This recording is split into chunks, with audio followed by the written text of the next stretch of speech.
మాజీ ఉప ముఖ్యమంత్రి సిట్టింగ్ ఎమ్మెల్యే పుష్ప శ్రీవాణికి ఈసారి ఎదురుగాలి వీస్తోందా? హ్యాట్రిక్ కొట్టాలని భావిస్తున్న శ్రీవాణికి ఎదురవుతున్న అడ్డంకులేంటి? కురుపాంలో ప్రస్తుత రాజకీయ సమీకరణాలు ఎలా మారుతున్నాయి? Watch this story.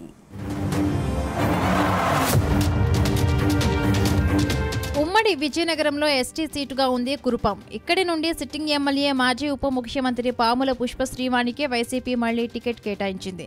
2014-2019లో వైసీపీ అభ్యర్థిగా పోటీ చేసిన పుష్ప శ్రీవాణి గెలిచారు. ఈసారి కూడా గెలిచి హ్యాట్రిక్ కొట్టాలని భావిస్తున్నారు.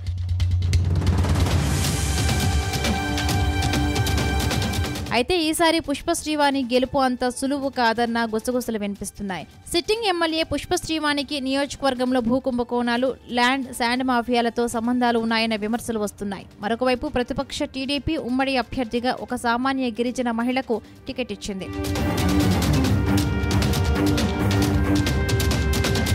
కురుపాం నియోజకవర్గంలో ఎప్పుడు ఎన్నికలు జరిగినా అక్కడ 2 రాజకుటుంబీకులు మాత్రమే గెలుస్తూ వచ్చారు.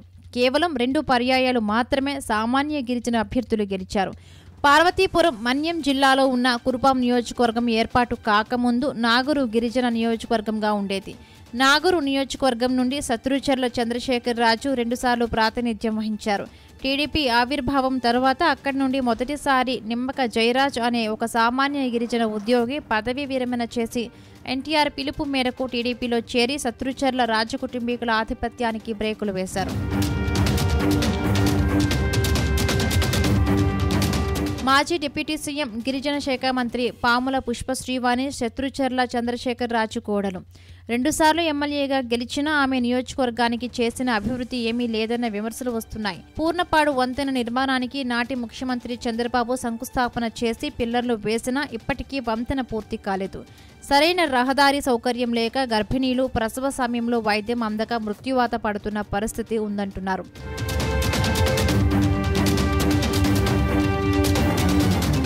మరొకవైపు టీడీపీ అభ్యర్థి తోయక జగదీశ్వరి తన విజయంపై ధీమాతో ఉన్నారు.